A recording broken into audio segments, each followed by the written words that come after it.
CEDEAO s'apprête à agresser le Niger en mettant sur pied une armée d'occupation en complicité avec une puissance qui est étrangère à notre espace communautaire et à notre continent.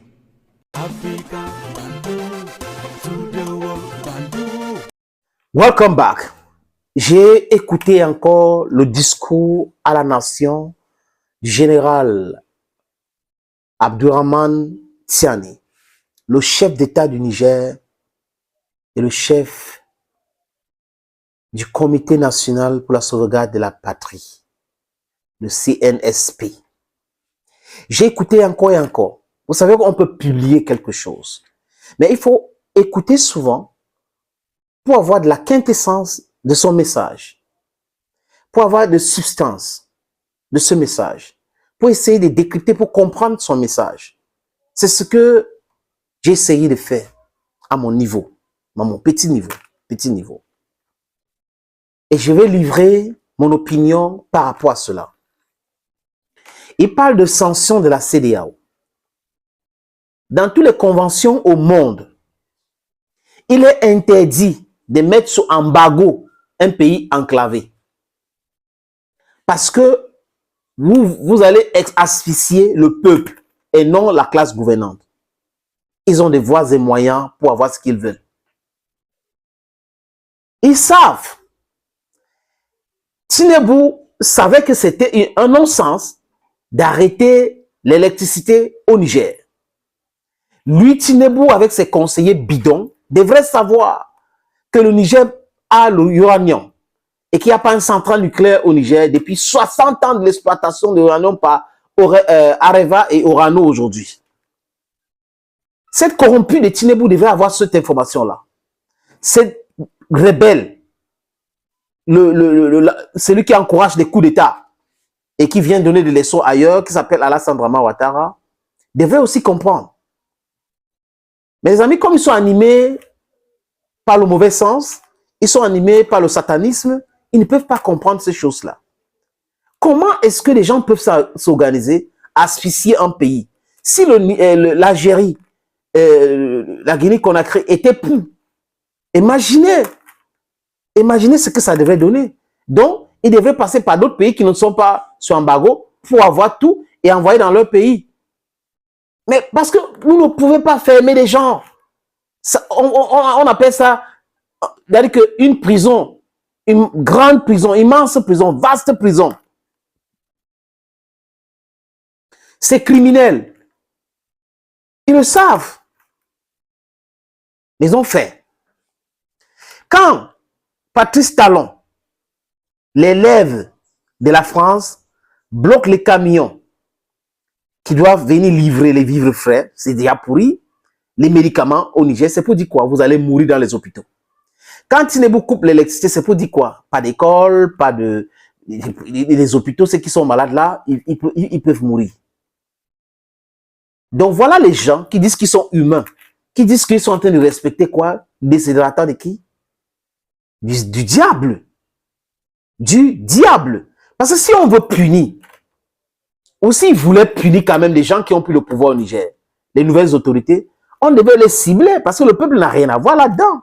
On devait les cibler, avoir leurs comptes bancaires et tout cela. Mais ils savent que ces gens-là sont propres. Ils n'ont pas détourné l'argent. Ceux qui ont détourné l'argent, c'est Issoufou, Bazoum et c'est un Sisbi. Ils savent clairement, les amis. C'est pour cette raison qu'ils entrent dans la distraction. Et le général Abdourahmane Tiani a dit ça clairement. Et il parle de la transition dans son pays. Quand on a enlevé un gars comme Bazoum là, normalement, le monde entier devait applaudir. C'est parce que c'est un sous-préfet. Le monde entier devait applaudir. C'est un défenseur du terrorisme et des terroristes. Bazoum, c'est quelqu'un qui n'avait pas l'intérêt du Niger à cœur. Il a traité des Nigériens de broussards. Les vidéos sont là. Il a même insulté l'armée. Donc, les amis, je vais vous faire écouter encore le discours du général Abdourahmane Tiani, le chef d'État du Niger, le patron du Comité national pour la sauvegarde de la patrie. Il parle et il parle fort. Et là, quand vous écoutez, vous comprenez que ce n'est pas quelqu'un qui a peur de quoi que ce soit. Ce qui l'anime, c'est son pays, le bien-être de son peuple. Espérons qu'il va continuer comme ça. C'est notre prière. Parce que si il déraille, nous allons tous le ramener sur le bon chemin. C'est de ça qu'il est question. Parce qu'il faut que les gens sachent que la jeunesse nigérienne aujourd'hui, le peuple nigérien qui est derrière le CNSP là, ce n'est pas pour les beaux yeux de ces gens-là. C'est parce qu'ils savent que le programme politique proposé par ces gens, c'est un programme politique de la libération, de l'affranchissement. C'est de ça qu'il est question. Les amis, je vous suggère de regarder le discours du général Abdourahmane Tiani. Ces sanctions visent notamment à nous priver de ressources financières indispensables au fonctionnement de nos institutions, à entraver notre vie quotidienne et à étouffer notre économie et le petit commerce. En outre, ces sanctions vont jusqu'à priver délibérément nos laborieuses populations de tout approvisionnement en produits alimentaires et pharmaceutiques. Finalement, comme s'il y avait un plan visant le démantèlement de notre pays, la CEDEAO s'apprête à agresser le Niger en mettant sur pied une armée d'occupation en complicité avec une puissance qui est étrangère à notre espace communautaire et à notre continent. Ces sanctions sont illégales parce que contraires au principe d'intégration, de solidarité et de libre circulation dans une communauté telle que la CEDEAO. Ce caractère illégal est du reste attesté par la jurisprudence en la matière. Ces sanctions sont surtout inhumaines. Comment comprendre en effet qu'on laisse pourrir aux frontières des produits alimentaires et pharmaceutiques de première nécessité destinés à des populations dans le besoin? Comment comprendre que l'on impose à des populations des sanctions qui vont jusqu'à les priver de courant électrique en laissant les malades mourir dans les hôpitaux? Ces sanctions ne sont pas pensées dans une optique de recherche de solutions, mais pour nous mettre à genoux et nous humilier. Comme vous le savez, elles ont été prises sans consultation préalable, ni des autorités de transition, ni des instances régionales, ni des parlements nationaux, ni des populations sœurs des pays de la communauté. Nigériennes, Nigériens, mes chers compatriotes, ceux qui ont pris ces sanctions cruelles et menacent de tuer des milliers de Nigériens espèrent ainsi les diviser et imposer à notre vaillant peuple leur volonté. Ils pensent pouvoir nous contraindre à accepter par la force ce qui est profondément inacceptable, car contraire à nos intérêts vitaux et à nos valeurs cardinales. Ils veulent isoler notre pays à un moment où notre peuple a le plus besoin de la solidarité communautaire pour mieux faire face au terrorisme et à l'insécurité. Ils ne semblent pas mesurer l'ampleur de contre-coup qu'une agression militaire contre le Niger aurait sur toute la région. Ils semblent ignorer que c'est en grande partie grâce au professionnalisme et à la vaillance de nos forces de défense et de sécurité que le Niger est resté le verrou qui empêche les hordes de terroristes de déstabiliser l'ensemble de notre région. Heureusement, dans plusieurs pays voisins, comme lointains, membres de la communauté ou non, des leaders visionnaires et des populations solidaires ont exprimé et expriment leur opposition à toute intervention qui ouvrirait une véritable boîte de Pandore. Nigériennes, Nigériens, mes chers compatriotes, il est paradoxal que les réactions excessives entretenues par certains acteurs externes qui tentent d'imposer les médias une image caricaturale du Conseil national pour la sauvegarde de la patrie et de son action soient autant en déphasage par rapport aux aspirations du peuple nigérien. Mais la mobilisation spontanée du peuple nigérien à travers tous les pays pour exprimer son soutien total au CNSP a battu en brèche cette idée négative véhiculée par ces médias étrangers. Et pour couper court à cette campagne de dénigrement du CNSP, le chef de l'État a tenu par la suite à expliquer clairement les raisons essentielles de la prise de pouvoir par les FDS avant de souligner pour s'en féliciter le soutien au CNSP de nos frères africains du Mali, du Burkina Faso, de la Guinée et bien d'autres. La réaction populaire observée dans tout le pays démontre pourtant à suffisance que l'action des forces de défense et de sécurité regroupées au sein du Conseil national pour la sauvegarde de la patrie répond clairement à l'exaspération de l'écrasante majorité du peuple nigérien qui se sent délivré. Nigériennes, Nigériens, mes chers compatriotes, je réaffirme ici que notre ambition n'est pas de confisquer le pouvoir. Je réaffirme aussi notre disponibilité à tout dialogue pour autant qu'ils tiennent compte des orientations voulues par le peuple nigérien, fier et résilient. Toute approche coercitive et ignorant la quête de souveraineté, de sécurité et de bonne gouvernance exprimée clairement par la population revient à ignorer les dynamiques profondes en œuvre dans les pays sahéliens abandonnés à leur propre sort depuis plus de 10 ans par ceux-là même qui, au lieu de les aider à combattre les maux qui les assaillent, veulent aujourd'hui les agresser. À la vérité, la prise de pouvoir par les forces de défense et de sécurité, aussitôt fermement soutenues par nos vaillantes populations, s'inscrit dans un contexte de rejet des modèles sécuritaires et de mauvaise gouvernance faits d'injustice, de corruption, mise en œuvre par des régimes qui se prétendent démocratiques, mais qui en réalité dévoient et discréditent la démocratie. Le Conseil national pour la sauvegarde de la patrie adhère pleinement au principe du libre choix des gouvernements par les peuples. Mais pour que le peuple puisse choisir ses dirigeants, il faut un système transparent dans lequel les opposants ne sont pas emprisonnés ou exilés, dans lequel une véritable alternance est possible et dans lequel la société civile peut librement s'exprimer et manifester sans être inquiétée.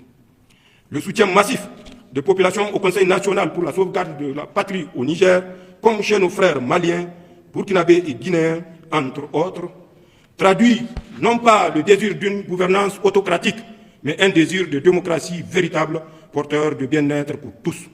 Nous en sommes parfaitement conscients. À propos de l'éventualité d'une attaque contre le Niger brandie par la CEDEAO et ses complices, le chef de l'État a tenu un langage plein de sagesse, mais qui n'entame en rien la détermination du CNSP à défendre le pays. En tant que soldats, nous connaissons le prix d'une guerre. En tant que Nigériens et Ouest-Africains, nous trouverions tragique d'aller en guerre contre nos frères d'armes aux côtés desquels nous étions engagés hier pour sécuriser notre région. Nos populations, qui sont les mêmes de part et d'autre de nos frontières, trouvent aberrant d'être opposées les unes aux autres.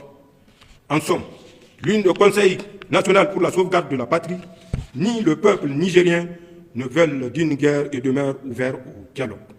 Mais, qu'on nous comprenne bien, si une agression devait être entreprise contre nous, elle ne sera pas la promenade de santé à laquelle certains croient. En effet, ils trouveront face à eux 26 millions de Nigériens, les dignes fils de Dunama Dibalami, de Idriss Alaouma, de Mohamed Kosso, de Mohamed Nafarko, de Amadou Tanimoun Kourandaga, de Suleiman Antintouma, de Kausen Ag Kedda, de Ankasawa Agoregi, de Babari Soba, de Bawa Jangwarzo, de Akazama Ari Kulumba, de Mali Bero, de Ousmane Anfodio, de Soni Alibert et de Askia Mohamed, entre autres. Ainsi, fort du soutien de notre grand peuple et avec l'aide de nos frères du Burkina, de la Guinée et du Mali, les forces de défense et de sécurité du Niger ne se déroberont pas. Pour ma part, une fois de plus, je tiens à vous réaffirmer, mes chers compatriotes, que tout comme les autres membres du Conseil national pour la sauvegarde de la patrie et du gouvernement, je suis au service du Niger et de ses seuls intérêts et que je ne trahirai jamais vos espérances, Inch'Allah. Enfin, pour donner suite au nouvel élan patriotique ainsi créé, le président du CNSP a appelé les forces vives de la nation à un dialogue inclusif pour définir le cadre réglementaire de la transition, les priorités nationales durant cette transition et les valeurs qui vont guider la refondation de la République. Conscient de la nécessité de structurer les nouvelles élans de patriotisme qui renaissent au Niger, j'engage toutes les forces vives de la nation à travers un dialogue national inclusif. L'objectif de l'instance dédiée à ce dialogue est de consulter toutes les composantes du peuple nigérien sur les voies les meilleures permettant de poser les fondements d'une nouvelle vie constitutionnelle sur des piliers profondément ancrés dans nos valeurs traditionnelles et républicaines. Dans cette perspective, le gouvernement est d'ores et déjà instruit pour prendre les dispositions urgentes en vue de l'organisation de ce dialogue. Dans ce cadre, les forces vives qui y seront conviées s'attelleront dans un délai de 30 jours à formuler des propositions concrètes devant conduire 1. À définir les principes fondamentaux devant régir notre transition. 2. À définir la priorité de la transition dont la durée ne saurait aller au-delà de 3 ans. 3. À définir les priorités nationales durant la transition. 4. À appeler les valeurs fondamentales devant guider la refondation de la République. Nigériennes, Nigériens, mes chers compatriotes, c'est donc entre Nigériens et dans le cadre du dialogue fraternel que nous allons trouver, j'en suis convaincu, les solutions adoptées à tous les défis qui se posent à nous. Vous avez compris, les amis? Clair, net, limpide. No comment. Subscribe, please. Comment, like the videos. Abonnez-vous, les amis. Commentez, likez les vidéos. C'est aussi important. Merci beaucoup. And bye bye for now.